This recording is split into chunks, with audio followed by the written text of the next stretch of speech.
За сайн байцгаана уу та бүхэн өнөөдрийн мэнд хүргэе. Өнөөдөр би тухамхын орны тухай ярилцгаална. За ухамх гэдэг бол тийм ээ хамгийн өвөрмөц, хамгийн чөлөө сэтгэлгээтэй, хамгийн өөрийнхөөрөө ордуудын нэг юм аа. Хүмүүс ингэдэг штэ ухамхыг ингээд заримдаа жоохон хүндий юм уу да, жоохон хүүтэй юм уу да гэж бодох гээд андуурах гээд байдаг. А гэхдээ яг үнэндээ ухамх ингээд сэтгэл зүйдээ, сэтгэлгүйдээ ерөөсөө биш байхгүй юу? Тэд нар чинь сэтгэлтэй. Тэгээд маш их ухаанаараа юмыг ингэж харж, ухаанаараа залж одоо бүх зүйлийг том зургаар хардаг учраас хүмүүст тэгж харагдах гээд байдаг юм аа. За тэгээд цөмөр одоо энэ видеондоо одоо гурван зүйлийг ойлгож авна. Юу гэхээр хумхын маань үндсэн энерги яг юу юм? Хайр харилцаанд яаж илэрдэг юм? Ажил, мөнгө, амьдралын зорилго дээр хаана ямар хүчтэй байдаг юм бэ гэдэг талаарх юм аа. За тэгээд одоо хэрвээ энэ бичлэгийг хумхын ордынхан маань өөртөө үзэж байгаа бол бас нааш ойртол цугаарай. Таны мандалд орд, нарны орд хумх байвал өшөө дээрээс нь хумхын ордод ч 3 буюу түүнээс дээш ордод байх юм бол энэ бичлэг бас хамаарнаа. За одоо эхлээд үндсэн мэдээллээ одоо ойлгоцгоё. Огноог ингэж те яагаад ингэж бичиж байгаа та нар маань мэдж байгаа тийм үү? Яагаад вэ гэхээр эн чинь нөгөө нэг юу яадаг штэ жил бүрийн нарны шилжилтийн хил зааг нь баг зэрэг ингээ хэлбэлцдэг учраас зарим хүнд ингээ 20-нд эсвэл зарим хүнд ингээ 21-нд хумх болж таардаг байхгүй юу.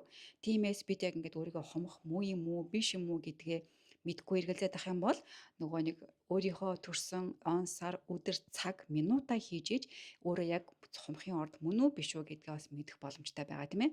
Тэгээд бичлэгийг маань урд нь үзчихсэн хүмүүс яаж энийгээ мэдэх үү гэдэг талаарх мэдж байгаа. Тэгээд шинээр үзэж байгаа хүмүүс байх юм бол би энэ бичлэгийнхаа холбоост нь бичлэгийнхаа доор нь холбоосыг үлдээжнэ. Та нар тэгээд өөрсдөө ороод өөрөө яг цэвэр хумх байна уу гэдгийг бас шалгаад нэг үзээрэй. За тэгээд одоо ингээд цаашлаа явъя. Үндсэн мэдээлэл рүү орцгоё.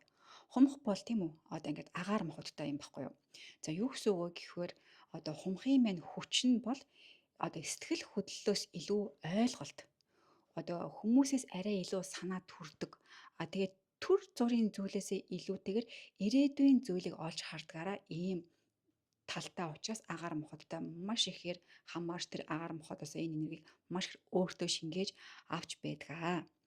За чанарын хувьд байгаа тийм ээ одоо хичээлүүдийг үзчихсэн хүмүүс мэдж байгаа ямар чанарууд байдаг гэхээр тогтвортой чанар байгаа тийм үү?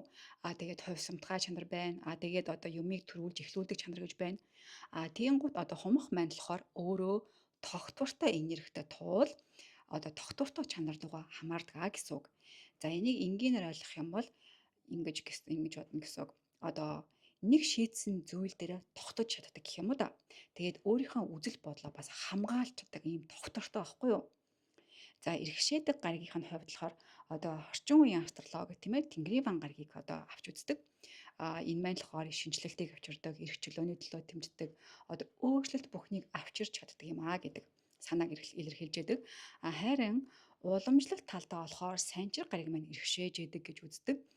Тэгээд санчир гариг маань болохоор юмыг те маш ингэж системтэйгээр бүтээдэг, дүрм журм тогтоогодог, бүтцийг сайжруулдаг, хариуцлагаа хүлээдэг ийм энергиудыг бас хавсарч өгдөг байгаа. За тэгэхээр хумхын дотоод код нэг сонирхолтой байгааз би шинжилнэ гэдэг байгаа байхгүй юу? Энэ л болохоор яг хумхын ордны өөрийнх нь энерги нь одоо Тэнгэрийн ван гаригаар дамжиж орж ирж байгаа энерги. Тэгээд санчир гаригаар дамжиж орж ирж байгаа болохоор би юмыг шинжилсэн ч гэсэн би маш системтэйгээр шинжилнэ гэж энэ хоёрыг хослуулдаг ийм гайхалтай орд юм байнамаа. За тиймээс хумхын одоо хумхынхан маань яг зөв орчинд орж чадах юм бол хувь хүнийхээ төвшөнд маш өндөрлөгт хүрч чаддаг. Бүр нийгмийн төвшөнд өөрчлөлт хийж чаддаг ийм гайхалтай шинжилтийг авчирдаг ийм ордны хүмүүсүүд байна. За одоо цөмрөө зан чанар одоо түүний давууд болон сүйдэх талуудыг авч үзье. Хамгийн одоо сайхан зүйл юу байна вэ гэхээр давуу талууд нь тийм үү? Маш гайхалтай өрмөц сэтгэлгээтэй, шударга, бас үнэнч үзэл бодолтой, хүн бүрийг ялахгүйгээр харж чаддаг маш өргөн хараатай юм хүмүүс байгаа. Тэгээд бүр ирээдүйг өөрчилж мэдэрдэг бас мөн тэр одоо мэдэрсэн зүйлээ зөв шийдэл рүү гаргаж авчирч чаддаг ийм гайхалтай хүчрхэг хүмүүсээ. За хүмүүстэй ингэдэг штэ. Яагаад одоо хумхих ингэж мундаг бодож чадаад идэг юм бэ гэдэг. Шалтгаан нь болохоор хумхийнхан зөвхөн өнөөдрөөрөө биш маргаашийнхаа логикоор боддог гэх юм уу да, тийм ээ? Одоо ирээдүгээр сэтгэж боддог хүмүүс аахгүй юу? За тэгээд сүүдэр талын одоо харцгаая л да. За сүүдэр тал нь маш сонирхолтой. Тэд маань одоо хит их ингээд те толгой руу орчдөг байхгүй юу? Мэдрэмжээ хаадаг гэсэн үг. Тэгээ зарим үед мэдрэмж нь бас нилээн хаагдана. Тэгээд яах вэ гэхээр болж бол мэдрэмжээ хаахгүйгээр юмыг ингээдээ бодож яваад бас зүгээр яг хэлэх гээд байгаа юм л да. Тэгээд одоо хумхийнхан маань эрх чөлөөгөө тийм үү өөрийнхөө эрх чөлөөг хамгаалахын тулд заримдаа ингээд жоохон зай барих гэдэг. А тэр нь бүр хүмүүст ингээд бүр харагддаг, бүр мэдрэгддэг юм талуудтай. Тэгээд энд бол нэг чухал санаа байгаа даа. Хүмх ингээд те хумхын орныхан маань ингээд хүнтэй ойртохтой хүртэл өөрийнхөө орон зайтай ойртой хүсдэг байхгүй юу? Тийм болохоор цөмөрөө тий хумхын орны хүнийг ойлгохын тулд ойлгох төр дэлгүүр нь бол хумхын орныхыг ерөөсөө шахаж болохгүй. Харин тэрний оронд итгэж түүнд орон зайг нь өг хэрэгтэй. За цөмөрөө дараагийн слайд руу орцгоё. За дараагийн слайдаар цөмөрөнгийнх нь одоо ажил тийм одоо мөнгө амьдралын чиглэл шүү дээ энэ чинь. Тэгэхээр карьер тал дээр хумх маань хаана гялцдаг вэ гэхээр одоо ийм баггүй юу. Хумх бол ингээд яг шин санааг тийм үү шин системийг шин чиглэлийг авчирдаг хүн гэдэг байгаа шүү дээ. Тийм учраас дараах салбаруудыг одоо өөрийнх нь энийгэд маш сайн зохицсон гэж үзнэ.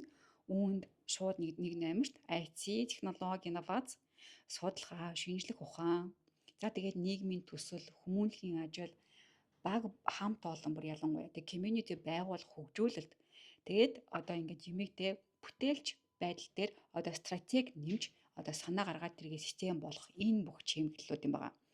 За мөнгөний хувьд гэх юм бол хумхын хүмүүс маань бас айгүй гоё онцлогтой. Тэд мөнгийг ингээд зүгээр нэг хадгалаад байдаг биш. Харин ингээд санаагаа бодит болгох хэрэгсэл гэж хардаг аа. За тиймээс хумхийнхан маань мөнгө ингээд олохдоо тийм үү маш өвөрмөц уур чадвараараа бүтээгдэхүүн болгож чаддаг. Одоо онлайн орчинд олон нийтийн сүлжээнд тийм ээ контентыг сайн бүтээж чаддаг. Ийм гоё авьяастай тэгээд хамтын төслөөр өсгөж чадах ийм гоё давуу талуудтай. А тэгэд энэ хэлбэрүүдээр аягүй илүү амархан яваад хөгжиж чаддаг юм байгаамаа. Хумхийнхан маань одоо хамгийн том хүч нь юу байх вэ гэхээр би ганцаараа биш ээ. Хүмүүстэй хамт өөрчлөлт хийн гэдэг ийм гоё энерги бас тээж чаддаг. Тиймээс одоо хумхийнхан маань амжилтыг те ихэвчлэн одоо энэ нийгэмлэг community дээрээс өсгөж чаддаг ийм орд байна.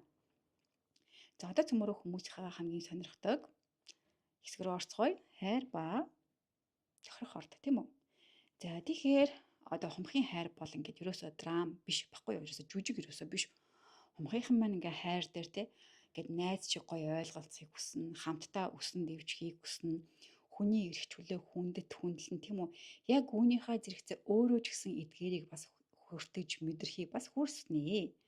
Тэгэд хумх маань ингээд хүнийг сонгохдоо хөөхөн байна уу гэдгээс нь илүүтэйгээр энэ хүнтэй ярилцахад ухаан тэлж байна уу гэдгийг бас мэдэрдэг юм урд байгаа шүү. За тэгээд хумхийнхан юм маань хамгийн гоё хайр нь тийм одоо айгу ухаалаг харилцаа байвал гоё хайр болно. Итгэл дааж удах юм бол айгу гоё хайр болно.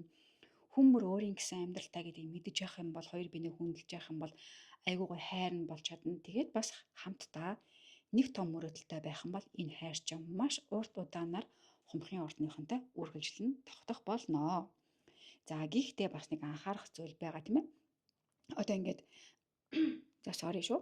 Хумхийнхан маань ингээд мэдрэмжээ тийм үү ингээд үгээр их гоё илэрхийлэхгүй байж бас магадгүй. За тиймээс энэ хүн ингээд надад хайртай юм уу гэж эргэлзэхгүй бас гарч магадгүй. Тэгээд юу гэмдэ өөрөөс ч ингээд хүндлэлийг, үнэнч байдлыг хүсэж байгаа бол өөрт чинь үнэнч одоо хүндлэлтэй байна гэдгийг тийм ээ урт хугацааны хамт өсөлттэй байна гэдгийг ингээд цаагаараа өөрөө илэрхийлээд байдаг юм орд юм баа шүү. За тэгээд одоо хумх маань өөрөө те ингээд жижиг дадал бас хийвэл зүгээр хэрэг одоо энийг сонсож байгаа бол одоо юу гэмдэ хумхийнхан маань ингээд харилцааг дулаацуулах одоо хамгийн хурдан дэлгүүрүүдийг олох хэрэгтэй. Хостоо гоё дулаан үгнүүдийг хэлж сурах хэрэгтэй юм байгаамаа. Одоо тийм жоохон романтик гоё үгнүүд гэсэн үг л дээ. Тэгээд айгу гоё сайхан та хоёр цаашлаад удаан тогтох болно. Энийг яг юу хэлэх гээд байна вэ гэхээр одоо хумхын орныхан өөрт чинь хайртай дуртай гэдэг айгуу гоё романтик байхгүй бол тэрийг зөвөр ойлгоорой хайргүй гэсэн үг биш л гэж хэлэх гээд байгаа юм аа. За ингээд маш хурдан, маш тодорхой хумхын орныхаа талаарх мэдээллийг энэхүү хичээлээрээ хүргэлээ. За бүгдээрэнд нь баярлалаа. Тэгээ дараагийн хичээлээрээ цөмбөрөө загсны орныхаа талаарх мэдээлэлтэй удахгүй уулзах болно. Бүгдээрэнд нь баярлалаа. Баяр та. Астро Солон байлаа.